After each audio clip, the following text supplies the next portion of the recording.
Assalamu alaikum warahmatullahi wabarakatuh. Hope you're doing well. We're continuing our reading of Muhammad bin Abdul Wahhab's Removal of Doubts book. It has been quite a unique journey. We are halfway through it, and we've learned quite a lot about Tawheed and his perspective, and it's very important for us to fully understand people's perspectives before judging them. And as American reverts, there's so much wisdom out there, we might as well read on. Now, let us begin. We were dealing with the third category. The third category. Whoever knows Islamic monotheism, Tawheed, is pleased with it and practices it. They also know polytheism, shirk, and abandon it. But they despise the people who embrace Islamic monotheism, Tawheed, and love those who remain upon polytheism, shirk. This person is also a disbeliever, concerning whom Allah said, quote, "That is because they dislike what Allah revealed, so He rendered worthless their deed." Surah Muhammad 47:9. So here, you gotta make sure you're not one of those, because that will cause you some big problems. Fourth category. Whoever does not fall into any of what we have previously mentioned, but rather the people of his region are vehemently opposed to the people of Islamic monotheism, Tawheed. They are followers of the people of polytheism, shirk, who fight against the people of Islamic monotheism, Tawheed. And because of this person attempts to excuse himself, stating that it is difficult for him to abandon. Now here, make excuses, right? Difficult for him to abandon his homeland. So he fights against the people of Islamic monotheism, Tawheed. So here, you notice the homeland. Don't make excuses to not support the religion of Islam because you love your homeland more than you love Allah subhanahu wa ta'ala. So he fights against the people of Islamic monotheism, Tawheed, alongside the people of his land, and supports this fight with his wealth himself. Okay, this is unique. So, you should not fight against the people of Tawheed because of your homeland wanting to wage war on them. So I think this is how you get to the example of your unity within the faith. Believers are allies to one another. And I think that's where they get into the nationalism part. You don't put nationalism above the religion. This person is also considered a disbeliever. This is because they too command him to abandon fasting the month of Ramadan, and if it were not possible for him to do so except by leaving them, he would do so. They commanded him to marry his father's wife, and it would not be possible for him to avoid this except by leaving them, he would do so.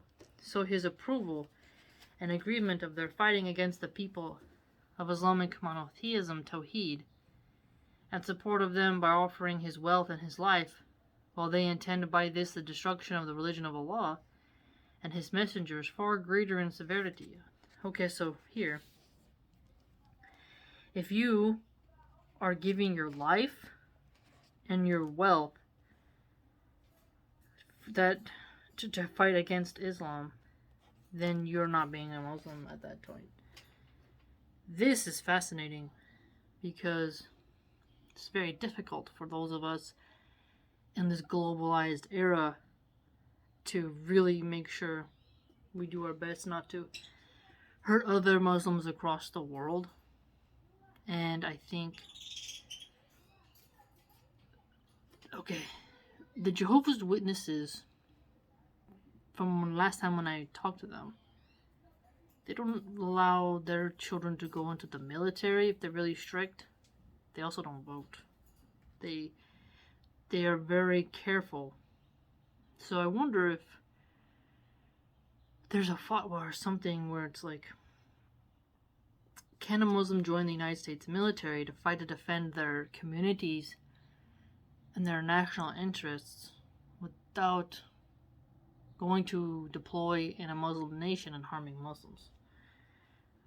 This would be very interesting. Because the Muslim, clearly what he's arguing here, can never help those people of his nation destroy the religion of Allah. So if you're part of the military and you're going to go work in like the Navy, and the Navy, your branch never goes to hurt somebody in a Muslim country or Muslims, maybe then that would be something to discuss. But if you're going to go into the army and to go to Afghanistan again in the Korangal Valley, then that would be a problem, I would argue, from an Islamic perspective, because you would be hurting other Muslims at that time. Fascinating. Let's see. I'm sure there's people who've written about this, because it is quite difficult.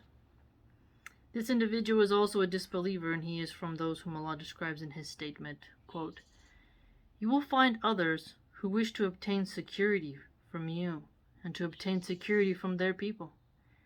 Every time they are returned to the influence of disbelief, they fall back into it. So, if they do not withdraw from you, or offer you peace, or restrain their hands, then seize them and kill them wherever you overtake them. And concerning them, we have granted you against them clear authorization." Surah An-Nisa 491. So this is what we say concerning them. As for the lies and the deceit of those who they say that we actually unrestrictedly declare people to be disbelievers, and that we obligate people who are able to practice their religion to migrate, make hijrah to us, and that we declare people to be disbelievers if they do not declare others to be disbelievers, or if they do not fight with alongside us, and other than this from the multitudes of lies and deceit, then all of this is from the lies and deceit which is utilized to divert the people away from the religion of Allah and His Messenger. I think he's pointing out some of the criticism, right? I mean, it's migrating to an entirely different culture is hard.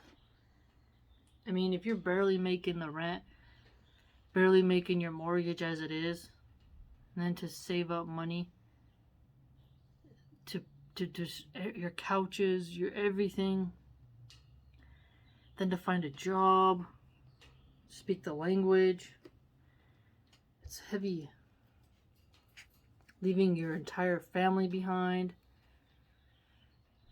it's hard. Very hard.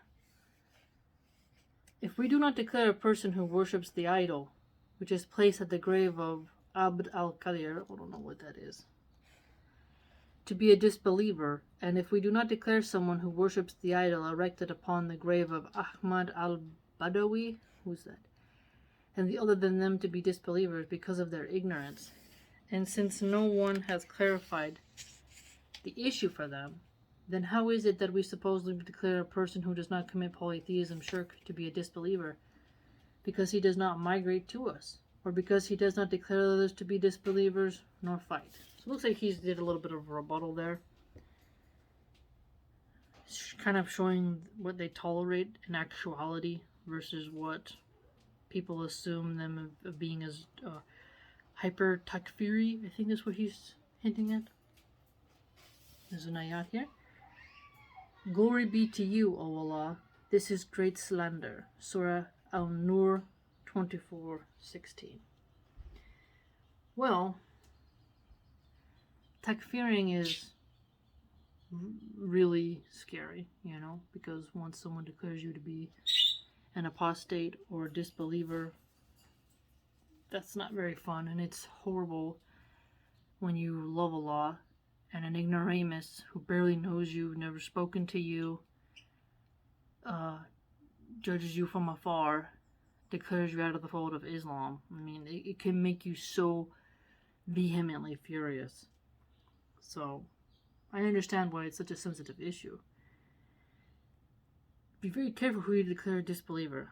I think if you're doing open shirk, then it's quite evident, isn't it? But if someone is doing a sin, but they repent and they're not saying this is good, this is allowed, it's another story then, isn't it? The underlying reason for why we declare these four categories of people to be disbelievers is because of their clear opposition to Allah and His Messenger. Okay, so clear opposition to the religion of Islam. So, may Allah have mercy upon the one who reflects upon his own condition and realizes that he will certainly meet Allah, the possessor of paradise and the hellfire. And may the peace and blessings of Allah be upon Muhammad as well as his family and companions. Continuation. The difference of opinion surrounding the issue of whether a person is excused because of his ignorance. So we're saying excused because of your ignorance is like the other differences in Islamic jurisprudence, which is subject to a scholar's independent judgment, ijtihad. Here we go. Okay. IJTIHAD.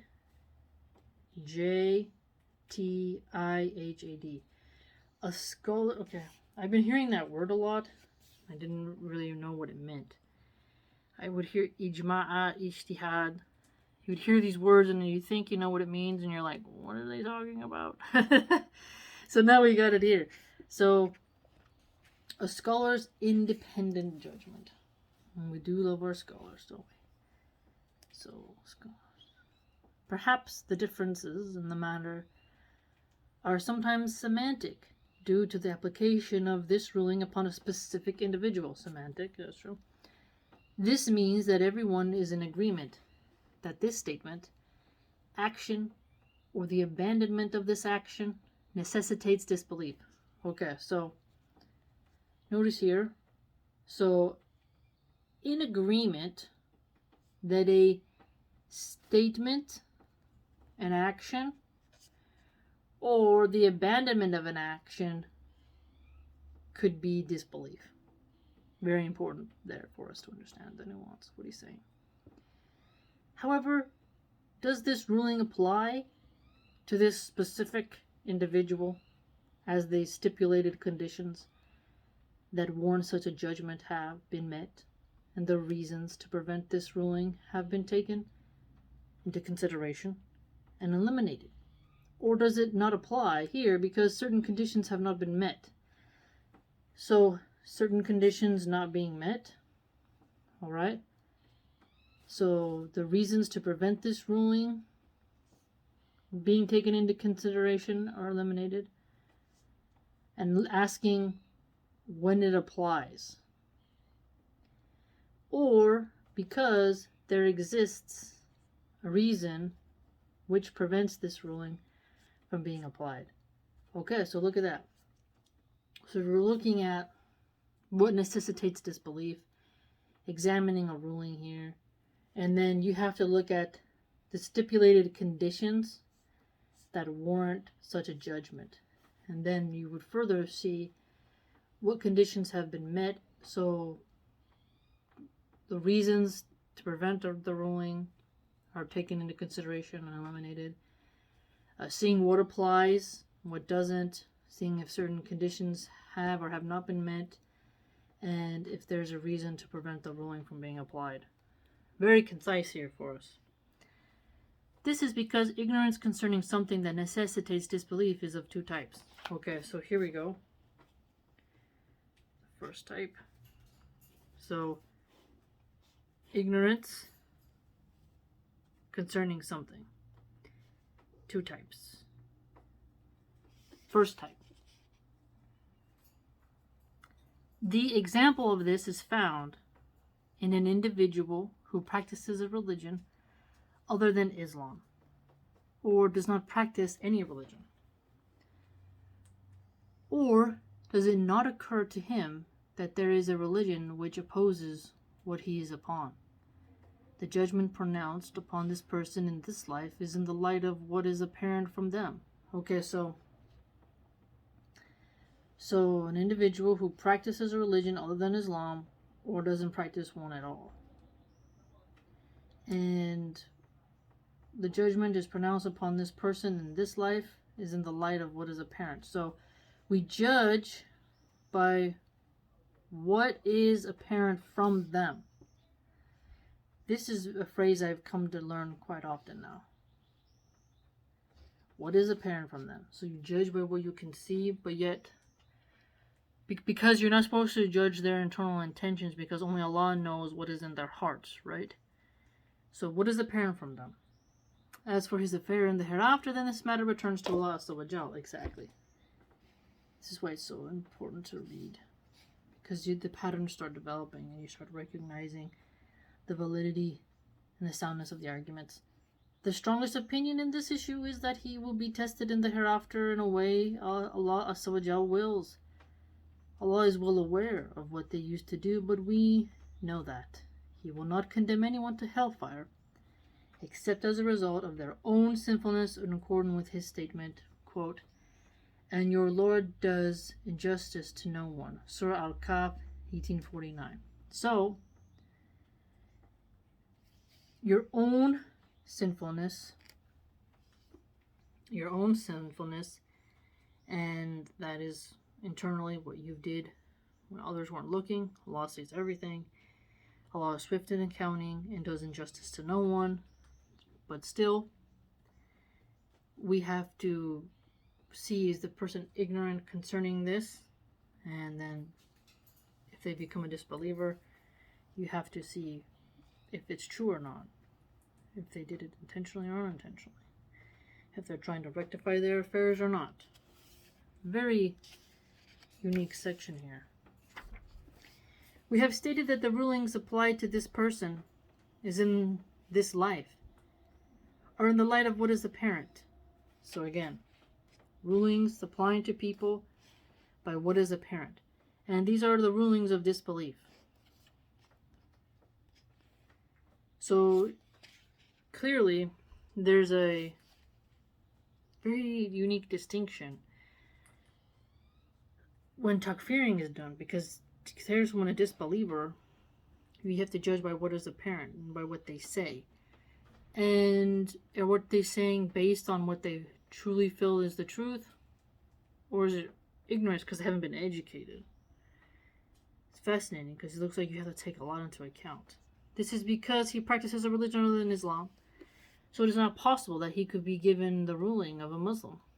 We have also stated that he will be tested in the hereafter because of the many narrations concerning this issue, which Ibn Qayyim, may Allah be pleased with him, rahimahullah, mentioned in his book Tariq al-Hijratain, when he discusses the 8th position of the scholars concerning the children of the people of Shirk, polytheism, which is found under the speech regarding the 14th category. Never heard of that person, Ibn Qayyim. I've heard, but I haven't actually got to see any of his books. So here, we will have another name for us to look at.